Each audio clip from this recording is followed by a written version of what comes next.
Hello, it's Phil, and here we are at the beginning of Bugs from Work episode 6. Who would have thought that there would be a 6th episode of Bugs from Work? Well, look, here is my container that I put bugs that I capture in at work, and there's nothing in it. And the reason why is because the bug I found today at work, or actually one of my co-workers who kind of knows that I take pictures of bugs, said, "Hey Phil, look at this." And I came out there and I said, well, there's no way that's going to fit in here.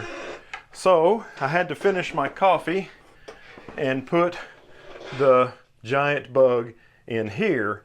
Now usually when I get done with my coffee, I just kind of rinse my coffee cup out and put coffee in it the next day, and that's that.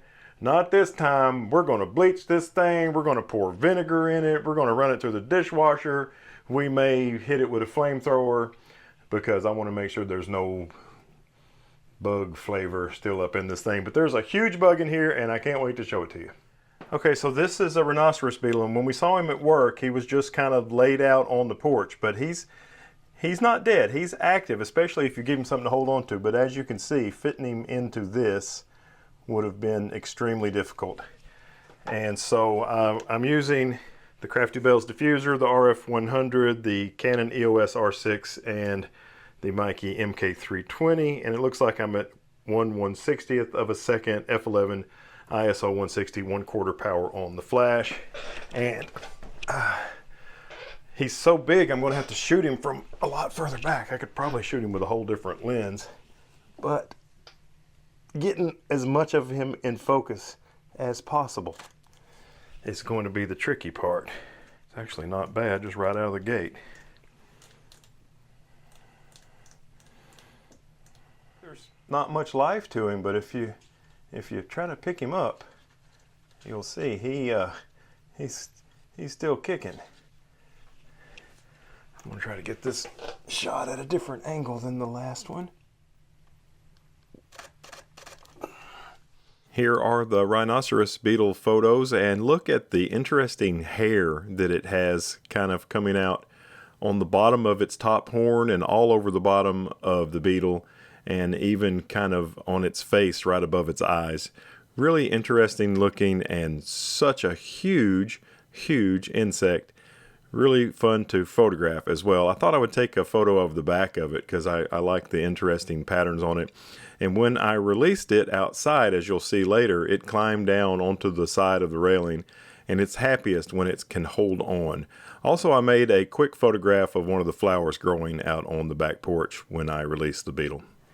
Maximus, did you call him Maximus? Yeah, that's his name. Heather calls him Maximus. If you try to pick him up, he really doesn't like that. And if you try to pick him up with anything that has anything he can grip onto, you can't ever get him to undo it. So I just slid him onto a piece of copy paper, and that seems to work just fine. And as you can see, even though he's not much for moving quickly, he definitely still moves around quite a bit. And this is the way he was when I found him at work. So now we're going to release this awesome, Heather says, male Rhinoceros Beetle onto the back porch. Thanks, Maximus. You have been awesome. Okay, I found another bug today, and it's a jumping spider, and it's super tiny. Possibly the smallest jumping spider I've attempted to photograph, and I captured it and I put it in the pill bottle, and now it appears to have encased itself in a web. So hopefully I can get it out of here, and if so, we'll start making photographs, this time with the Canon R7.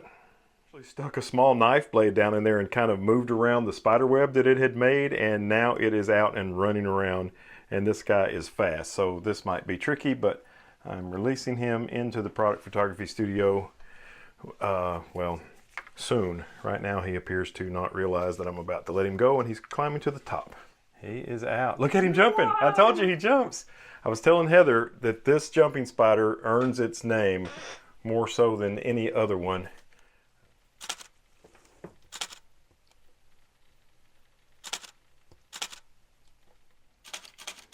Can you see the back of the screen to see the focus point staying on him while he's moving around? Yeah. This way. There you go. Let's see if any of those where he faced me are sharp. Yep. Whoops.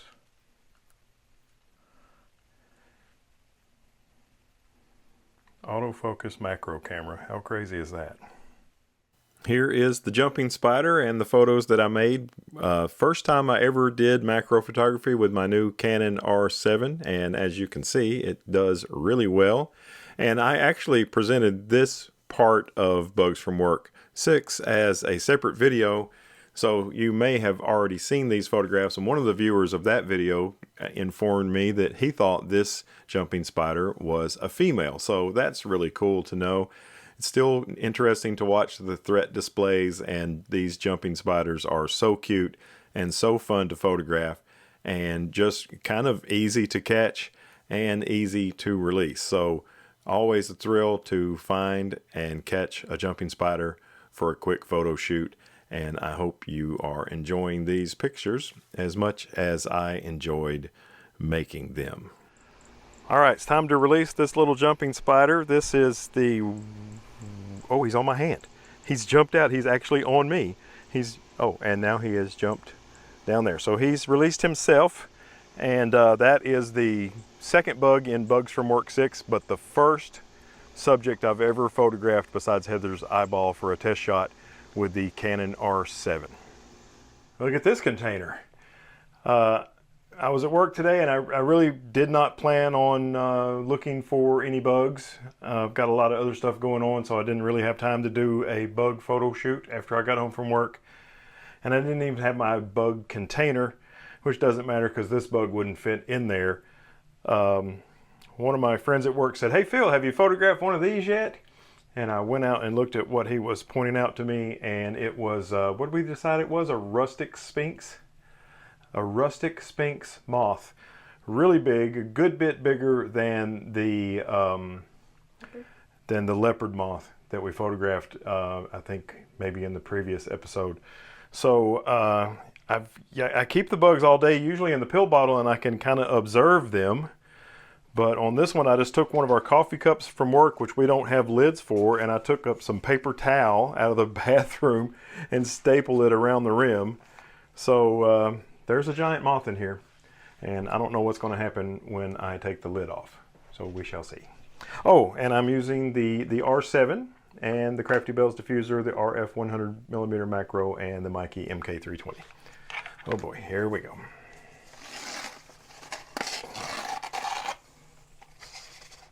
Holy moly, it's huge. I told you it was big. Big moth. He's so huge.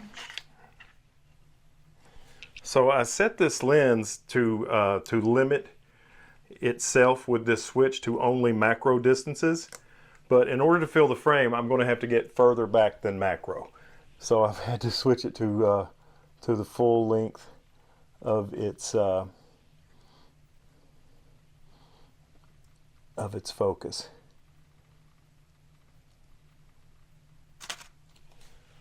Let's see, that's not bad right off the jump.